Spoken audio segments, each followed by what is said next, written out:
Okay, welcome to part 4 of my portrait editing series. If you haven't seen the other ones, there's a link above me to the playlist so that you can watch all of them. This is going to be actually the last episode, so it's a 4-part series, as it turns out. And what we're going to be looking at is just kind of improving the eyes with a little bit of sharpening and a little bit of brightening. And then we're also going to talk about some things you might want to do, like a black and white portrait, that sort of thing. So yeah, I think before we start, I'm going to go ahead and show you the before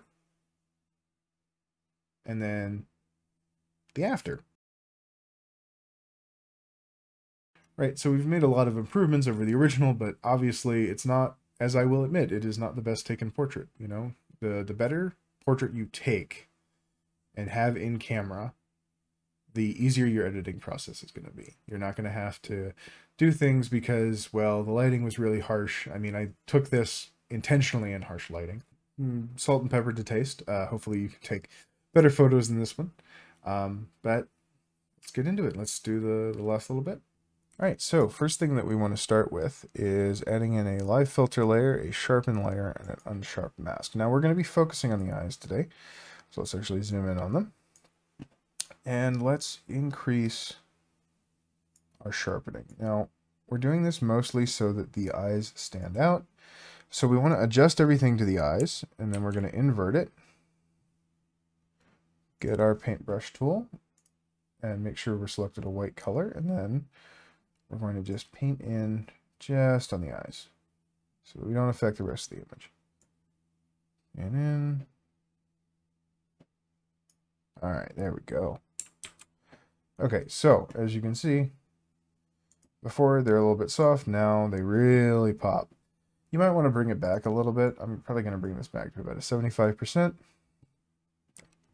Okay, so there, we've sharpened the eyes, and then we're also going to want to brighten them a little bit, right? We want to bring our attention to the eyes.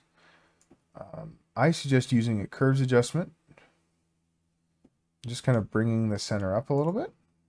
As you can see, it really brightens the entire image, and we really only want the eyes. So again, we're going to invert. We have our paintbrush selected, and then we're just going to, we just want to do the actual like eyeball. So go ahead and paint in here. Now we're zoomed in way far, so don't worry about all this noise we're seeing, because from a reasonable viewing distance, and even like if you tried to print this, you probably wouldn't end up seeing that noise. So now we look absolutely terrible. In fact, this is really creepy. If you're a fan of Stargate, it might be a great look. But we need to definitely tone it down. So let's start at 0 and just kind of inch our way up a little. I think a 25 would probably do it. So as we can see, it just kind of, it makes the eyes pop a little bit. That's our eye sharpening and brightening pass.